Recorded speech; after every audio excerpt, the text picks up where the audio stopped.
નમસ્કાર, smart today ન્યૂઝમાં આપનું સ્વાગત છે। આજે વિઘ્ન હરતા શ્રીજી બાપાને વિદાય આપવામાં આવી રહી છે। જ્યાં દર્શક મિત્રો વાત કરીએ તો ચતુર્થીથી લઈને અનંત ચતુર્દશી એટલે કે 10 દિવસનું આતિથ્ય માણ્યા બાદ શ્રીજી બાપાને આજે વિદાય આપી રહ્યા છે આ તમામ જે ભક્તો। નજારો જુઓ કે નવલખી તળાવ ખાતેનો આ નજારો જોવા મળી રહ્યો છે।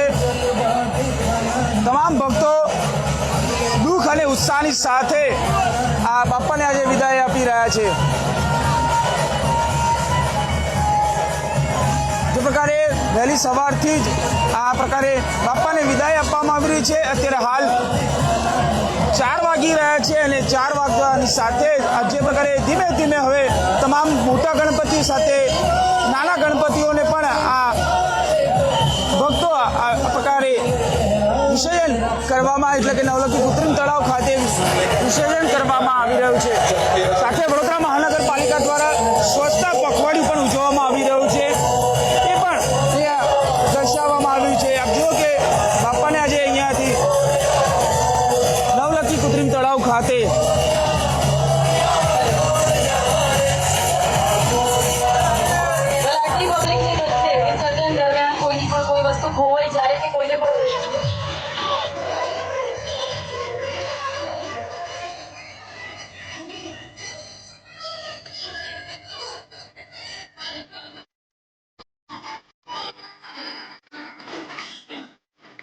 એક બાદ એક આપ જુઓ કે શ્રીજીની પ્રતિમાઓ હવે કૃત્રિમ તળાવ તરફ આવી રહી છે। ત્યાં ભક્તો દ્વારા ઉત્સાહની સાથે આ વિસર્જન કરવામાં આવી રહ્યું છે। સતત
આપ જો જે નજારો જોઈ શકો છો જે નવલખી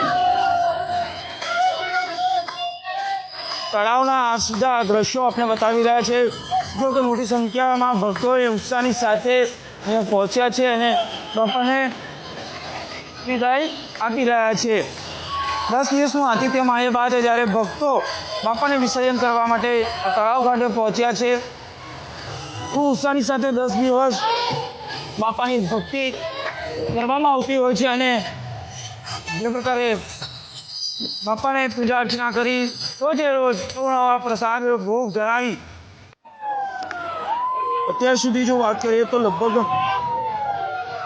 10 દિવસમાં 10,000 કરતાં વધુ મૂર્તિઓનું વિસર્જન થઈ ચૂક્યું છે। ત્યારે હવે જ્યારે અંતિમ દિવસ છે ત્યારે અનેક મૂર્તિઓનું વિસર્જન થશે। મોડી રાત સુધી આ વિસર્જન વડોદરા શહેરમાં ચાલતું હોય છે। ત્યારે વડોદરા શહેર પોલીસની વાત કરીએ તો 8 SP કક્ષાના અધિકારીઓને બોલાવવામાં આવે છે બહારથી। સાથે DYSP કક્ષાના અને PI કક્ષાના પણ ત્યાં બંદોબસ્ત માટે બોલાવવામાં આવ્યા છે।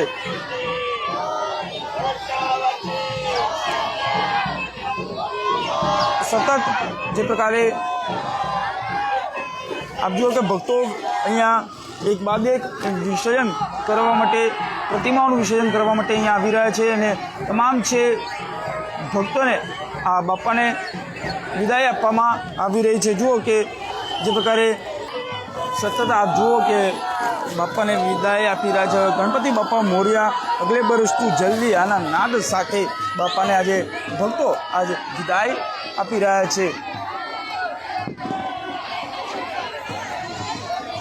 સતત પોલીસ પણ ચાપતો બંદોબસ્ત ગોઠવી દેવામાં આવ્યો છે। સતત સીસીટીવી તેમજ ડ્રોનથી પણ પોલીસ આ નજર રાખી રહી છે। વડોદરા શહેરની શાંતિને ખલેલ ન પહોંચે તે માટેના પણ પ્રયત્નો વડોદરા શહેર પોલીસ દ્વારા કરવામાં આવે છે। નસીમા કોમર સાહેબની સમગ્ર ટીમ સતત આ પ્રકારનું મોનિટરિંગ કરવામાં આવી રહ્યું છે। ચોક્કસથી જે પ્રકારે આજે બાપાનું પ્રતિમાઓનું જે વિસર્જન થઈ રહ્યું છે વડોદરા શહેરમાં, સતત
જે પ્રકારે વાત કરીએ તો જુઓ કે બાપાને એક બાદ એક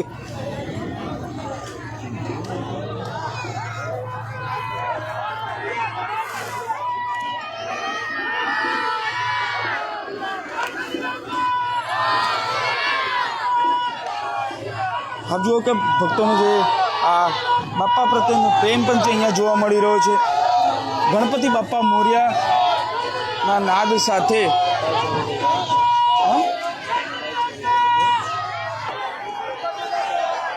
વડોદરા શહેર પોલીસ દ્વારા પણ આ એનાઉન્સમેન્ટ અહીંયા કરવામાં આવી રહ્યું છે। અને સાથે આપ જુઓ કે બાપાને એક બાદ એક હવે વિદાય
એક બાદ એક આપ જુઓ કે શ્રીજીની પ્રતિમાઓ નવલખી કૃત્રિમ તળાવ ખાતે આવી રહી છે। અને ચોક્કસથી જે પ્રકારે વાત કરીએ તો જે 10 દિવસનું આતિથ્ય માણ્યા બાદ દુધાળા દેવ શ્રીજી બાપા ગણેશજીને હવે વિદાય તરફ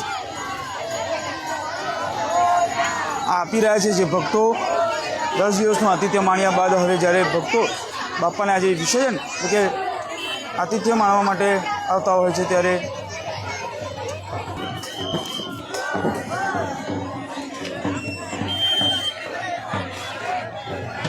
જે પ્રકારે વાત કરીએ તો હવે જેમ જેમ સમય જઈ રહ્યો તેમ તેમ તમામ જે ભક્તો છે, મંડળો છે, એ બાપાને વિદાય આપવા માટે અહીંયા નવલખી કૃત્રિમ તળાવ જે તૈયાર કરવામાં આવ્યું છે ત્યાં આવી રહ્યા છે। ને બાપાને હર્ષોલ્લાસની સાથે બાપાને આજે સાથે અને દુઃખની એક લાગણી સાથે, કારણ કે જ્યારે બાપા આવતા હોય છે ત્યારે તમામ લોકો ઉત્સાહથી તેમનું પૂજા અર્ચન કરતા હોય છે 10 દિવસ, ત્યારે હવે આજે જ્યારે અનંત ચતુર્દશીનો દિવસ છે ત્યારે બાપાને વિદાય આપી રહ્યા ત્યારે ભક્તો પણ બાપાને હર્ષોલ્લાસની સાથે આજે વિદાય આપી રહ્યા છે. કેમેરામેન ગૌતમની સાથે Surat Solanki, spark today news, Vadodara.